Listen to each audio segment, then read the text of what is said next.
आणखी एक मोठी बातमी. राष्ट्रवादीचे आमदार प्रताप पाटील चिखलीकरांनी श्रीकांत शिंदेंची भेट घेतली. काल मध्यरात्री दोघांमध्ये बंद दाराआड अर्धा तास चर्चा झाली.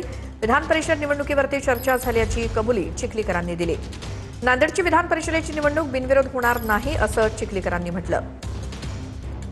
चिखलीकर जे आहेत हे युतीमध्ये आहेत, राष्ट्रवादीचे ते नेते आहेत आणि माझा परिचय जो आहे तो त्यांच्याबरोबर चिखलीकरांबरोबर खूप जुना आहे.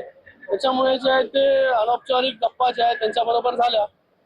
राजकीय काय विधान परिषदेच्या नाही राजकीय काहीच नाही. सहज जे आहे ते लोकसभेमध्ये देखील सहकारी आम्ही दोघं होतो.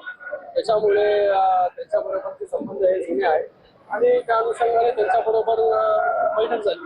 ते शिवसेनेचे नेते आहेत, आम्ही राष्ट्रवादीचे कार्यकर्ते आहेत.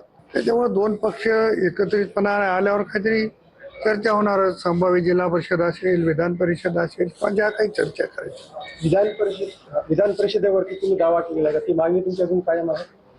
मी अतिशय नम्रपणाने मागेही सांगितलं की राष्ट्रवादी काँग्रेसचा कार्यकर्ता म्हणून माझ्या पक्षाला उमेदवारी किंवा माझ्या याला उमेदवारी मिळावी याच्यामध्ये काही मागणं चुकीचं नाही आहे. पण पक्ष नेतृत्व जो निर्णय घेईल तो मान्य करायची भूमिका घेतली.